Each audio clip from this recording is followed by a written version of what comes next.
మత్తయి సువార్త 3వ అధ్యాయము 17 వచనములు.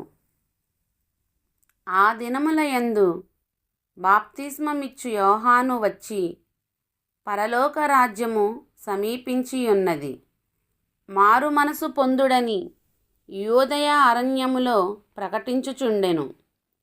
ప్రభువు మార్గము సిద్ధపరచుడి, ఆయన త్రోవలు సరళము చేయుడని అరణ్యములో కేకవేయు నొకని శబ్దము అని ప్రవక్త అయిన యెషయా ద్వారా చెప్పబడిన వాడితడే.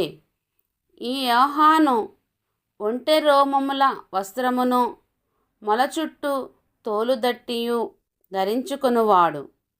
మిడతలను అడవి తేనెయు అతనికి ఆహారము.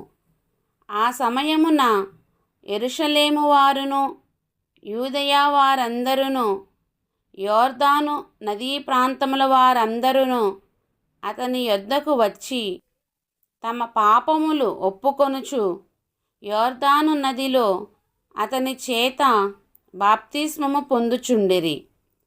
అతడు పరిసయ్యులలోను సద్దూకయ్యులలోను అనేకులు బాప్తిస్మము పొందవచ్చుట చూచి, సర్పసంతానమా, రాబోవు ఉగ్రతను తప్పించుకొనుటకు మీకు బుద్ధి చెప్పిన వాడెవడు?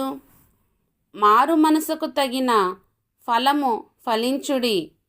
అబ్రాహాము మాకు తండ్రి అని మీలో మీరు చెప్పుకొన తలంచవద్దు.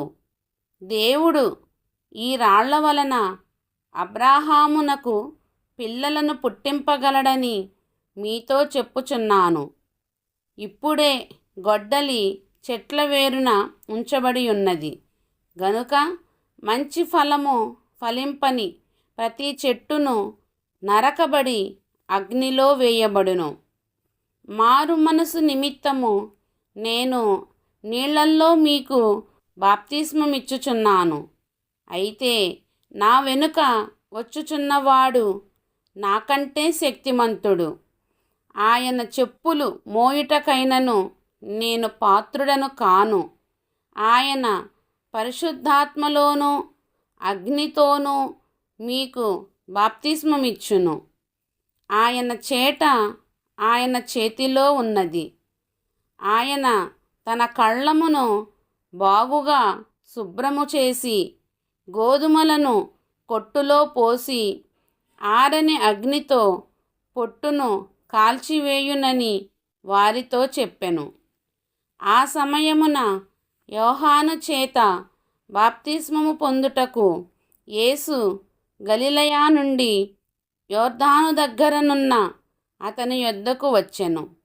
అందుకు యోహాను, నేను నీ చేత బాప్తిస్మము పొందవలసిన వాడనై ఉండగా నీవు నా యొద్దకు వచ్చుచున్నావా అని ఆయనను నివారింపజూచెను గాని యేసు, ఇప్పటికి కానిమ్ము, నీతి యావత్తు ఇలాగు నెరవేర్చుట మనకు తగియున్నదని అతనికి ఉత్తరమిచ్చెను గనుక అతడు అలాగు కానిచ్చెను.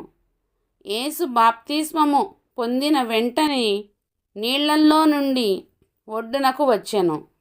ఇదిగో, ఆకాశము తెరవబడెను. దేవుని ఆత్మ పావురము వలె దిగి తన మీదికి వచ్చుట చూచెను. మరియు ఇదిగో, ఈయనే నా ప్రియ కుమారుడు, ఈయన యందు నేను ఆనందించుచున్నానని ఒక శబ్దము ఆకాశము నుండి వచ్చెను. ఆమెన్.